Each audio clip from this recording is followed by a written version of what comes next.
been saying, the National Day of Prayer, since that judge's ruling about 10 days ago, it has really been under attack. And the strange nature of the attack is where it's coming from. It's coming from groups that, frankly, and this is what's so disappointing here, you've got the Council of American Islamic Relations, who've been investigated by the Department of Justice. They're putting pressure. They're issuing public statements calling for not only the Franklin Graham not to participate, but the event to be canceled. Of course, they're really upset about Franklin Graham's participation, first at the Department of Defense, then the DOD rescinds the invitation of Franklin Graham. Franklin's now speaking at the Congressional National Day of Prayer event. That is now being criticized by the Military Freedom from Religion Foundation as well as the Council of American Islamic Relations. And we're fortunate to have with us on the phone a very well-known congressman, a good friend of ours, Congressman Aderholt from Alabama, who is also chairing some of the National Day of Prayer Committee events that are taking place on Capitol Hill. Congressman, thanks for being with us. Hey, Jay, it's great to be with you. Thanks for having me on. Well, we're getting a lot of calls, Congressman. A lot of people are very concerned about what's going on right now. Of course, the Department of Defense rescinding the invitation of Franklin Graham. There's now a call publicly to have Franklin Graham not participate at the Congressional event.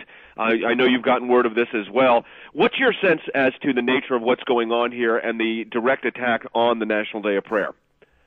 Well, I think what you see is some people using this is simply something to get name recognition for themselves or for their organizations. Clearly, if you look at Franklin Graham, what he has done, what he has stood for over the years, he is someone, I know that his group, Samaritan's Purse, has done tremendous things over in the Balkans area and to help the people who are Muslim. And so to think that he hates Muslims, I think, is to not know who Franklin Graham is, because he's been someone that's, went beyond the call of duty to try to help people of all faiths. And so it's just completely outrageous, I think, what we're seeing by some of these groups that I think want to, just try to get some name recognition. Well, unfortunately, they're getting it, but that's because of the judge's decision there really kind of propelled this. Let me ask you this, Congressman. Explain to the hundreds of thousands of people, actually over 1 million people that are listening to us right now, what exactly is going to take place during the National Day of Prayer celebrations in the Capitol. What actually takes place? And then we're going to talk about this objection that's coming in. Okay. Well, the actual event actually takes place in the Cannon House Office building, which is, of course, right across the street from the Capitol. And that has historically been the place that for the last several years that has taken place.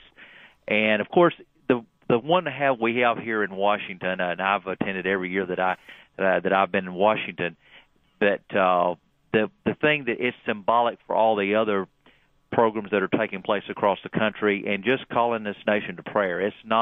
This is not the official one that, if you're not at this one, then you're not at the National Day of Prayer. There's some in small towns. There's some in courthouses. There's some all over the country that people are just calling on God for prayer and for this country to pray and to come together. And that's, what the spirit of this should be. This should not be something that we're against anybody or any person, but just simply we need prayer for our military, we need prayer for our president, Congress needs prayer, and to just say that this is a nation that is and always in need of prayer. And so that's what this event will be about, and they'll just have different speakers. That will have one speaker that will represent the executive branch. They'll have one speaker that will represent more the Congressional. I think Lincoln Davis from Tennessee, Democrat from Tennessee, is going to be representing the legislative branch.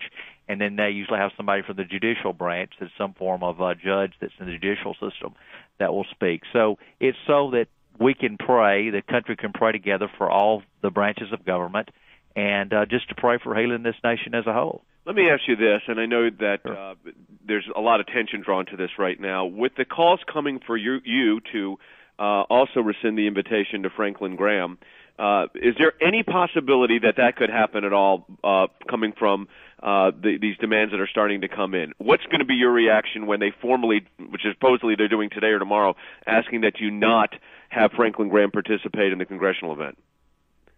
Well, I can't imagine that anything would actually happen, because Franklin Graham is someone that, as I say, if you criticize Franklin Graham, then you don't know Franklin Graham, because he's been someone that's stood for trying to help people around the world, and his organization speaks for itself. So I do not see that this actually taking place, that him being disinvited. This is organized by the National Prayer Organization. Right. We have groups that use the Capitol facilities all the time.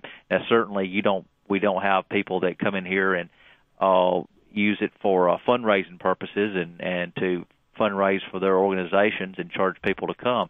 But that's certainly not what this event is about. This event is about prayer. And so they actually have the use of the Cannon House office building. It's organized by the National Day of Prayer organization. And so I can't, I don't. It's unheard of to tell a private group that has actually rented out a room to who they can't have to speak. Well, I appreciate you. Listen, Congressman, we appreciate the stand that you're taking. We appreciate your steadfastness in this, and we also appreciate the fact that this event's going to take place. I'm glad you described for the American people and for these groups what exactly takes place at the National Day of Prayer. This is not some insidious group that's trying to, harm America as they're being painted to be in some of the media, and we appreciate you as a member of Congress taking time to be with us. Thanks, Congressman. Thank you, Jay. It's good to be with you. You too. Well, there you have it, folks. There's the description of what takes place at the National Day of Prayer, and yet the objection, Jordan, and we're going to get Skip in this conversation too. The objection, Jordan, though, in Washington right now from these groups like CARE is unbelievable.